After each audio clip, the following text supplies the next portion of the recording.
mấy cái thì tao trắng lại là tổ thế mà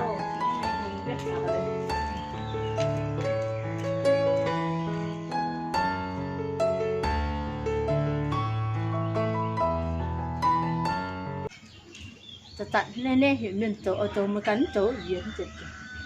เย็นอติจ่า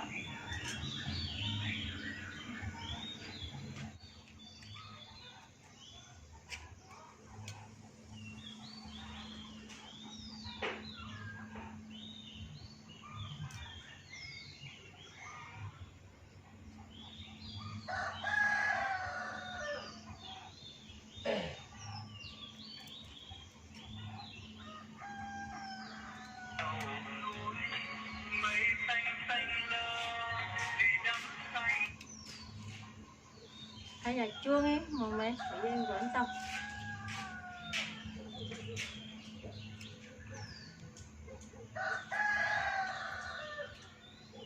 hai giờ đấy công thì giả luôn vừa nó bao nhiêu mình tổ công mình hẹn nia này đến mình tổ mình giả hai cái là thì không như tâm mình giả ồ tao vừa nhỉ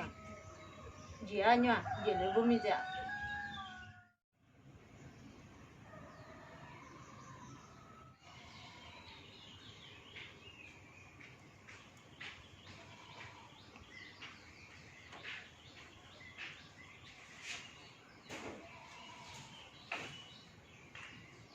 sao hả nhưng mà sao ở đây vừa vừa đầu nó khu à mình chỉ xin tao biết bao nhiêu nhà nè ừ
đó là người ta cái tao biết bao nhiêu nhà nữa tâm mà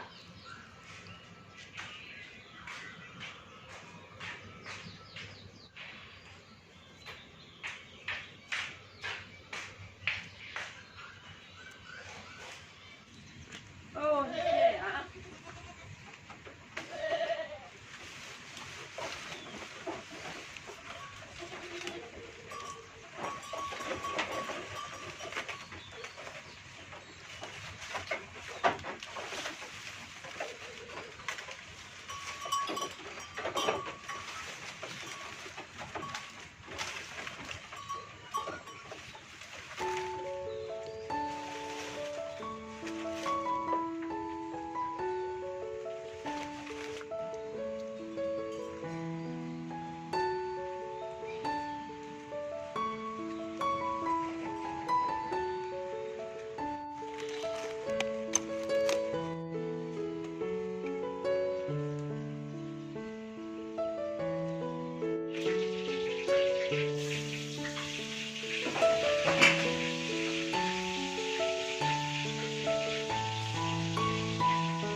chim ơi nhà Hà đâu chim à nhà Hà đâu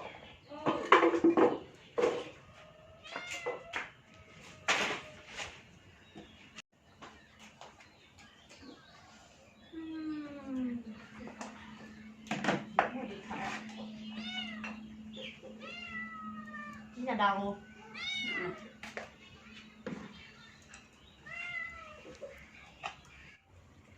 thì đâu tận lại hả còn được tại những cái tầng nên là ta có chim sụp con mắt cờ lại mắt cái mình ta mà tiêu mạng tiêu mắt ta mạng tiêu à con nói của dạ xăm ha mà cái này dạ tôm này dạ họ tức dạ của tiền nuôi bố ấy dạ con mà dạ gù mà dạ mình có xem bây giờ mình như gù ní tiền nó lột thọc ra tiền nó bố ta có đang làm nhiều con ấy mình có bụi gì nhưng mà sẽ như bé sẽ vừa như có bụi mà hả con đùi mẹ thắm cần bé cô dậy cũng mà ta lục cô ta chào miền à này dạ anh mình có chân giờ mày ha tục ha tục bia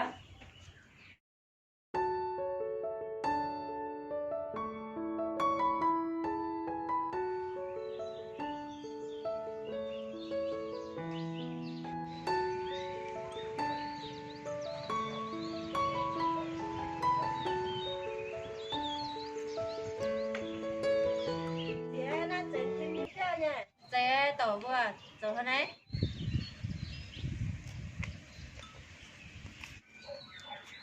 mày phải xỉa ton ha số sen cho ba mày cho như gì như gỗ cho cái này yến trong mi diễn như gỗ mà hả ta con mày ăn dày như gì bạn mày cho đi gỗ đó khắc phàm bạn dành à đi bây giờ mảng dành à rồi vua tổ vua mảng tỏng ha bờ yến mấy tổ gian chăng yến mà yến mà trong như gì ba vườn hậu ở như ba bố mà lâu á yến hắn tu trong qua hẳn nó bôi ye gì cho phàm cái mảng nó nè mảng cho nó mày ăn dày mới gỗ muốn con tôi ta con gì à mảng cho nó ăn dày nghe gì thôi cho nó cho bố mà không bố ta con như nào làm việc thêm quen cho mình như gỗ này nó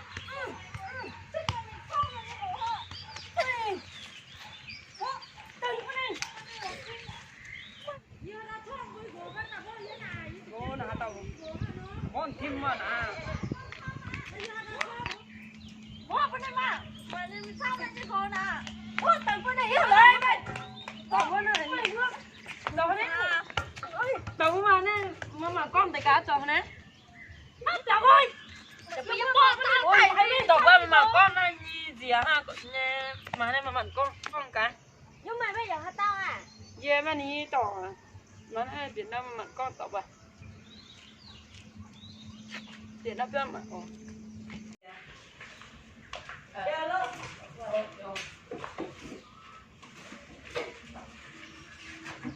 Để nát cả. Để nát hồ tao bảo gì à? cái tổ ha là từ nó có quả đó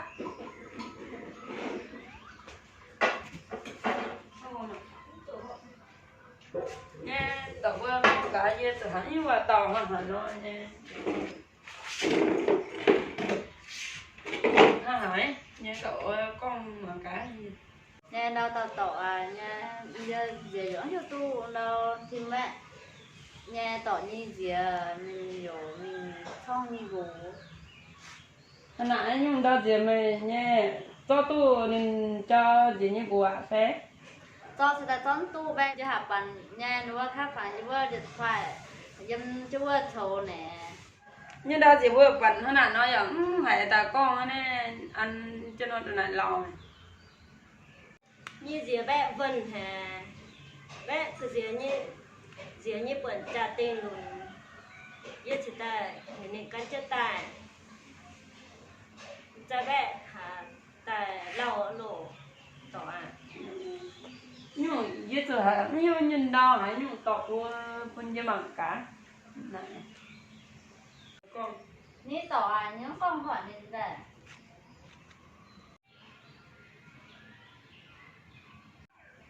Nhưng mà cả trên mà cả Hà Nội, cái chân mà chân phẳng này. giờ con của mình xong này à của mình chỉ con ha dạ về giờ xem nó mình rằng một tỏi như chẳng con nói như nó thật thở nó cho ta rồi giờ con mấy mỏng gì hin mẹ nhé vừa này mày thôi lấy nó chiều vừa tôi quảng quá đón tôi mình giảm vừa như chẳng con á tao tổ bây giờ quảng coi chúng hưu như chúng có là tư đâu có tao có nhìn con bố như nên xe nín mà ao nó như chúng dạ ha hăng như hưu tôi đi mà ao có như chúng dạ như vừa chúng quyến tỏi lao tế nhé như chúng hưu như là đa gì xe còn có bao nhiêu chim mà thì cái chân nó hồi nó có lên giảm này nữa ta có xem vừa nên cái mà ao này sẽ nhiều tôi tổng xong đau gì như chặt to xe giờ vừa tổng vừa là rồi còn qua để phụ nín nhà tôi mình có làm gì mình dạo mình tài mà hẳn chim này con nải xe như giống là nó tổ nó này cái nó tu tại như là con có đám biển sao đâu ấy tại con đua nó vừa nó luôn sao ra nó cái là xiển nha rồi đó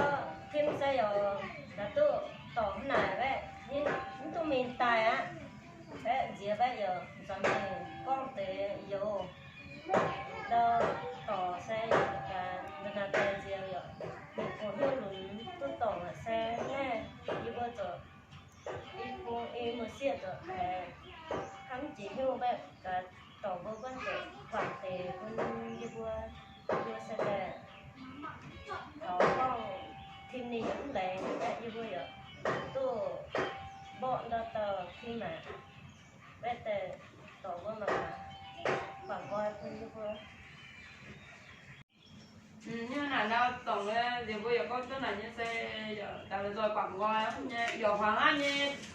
tổ vừa cái gì nó cây mới nhận tiền hoàng hồ đi dạo tổ rồi nha bảo bữa giờ mình quảng coi á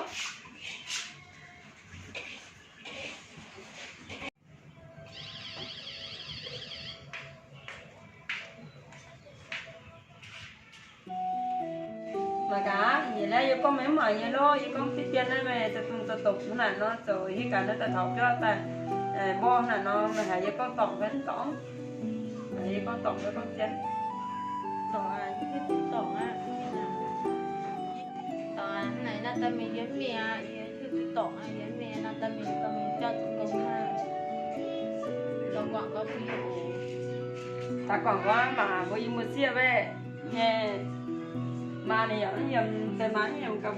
bữa cả đi mua xe cả gì có cái mà hôm nay về giờ lại nó cái mày cũng hay cho tụi con nhau xong tụi mình không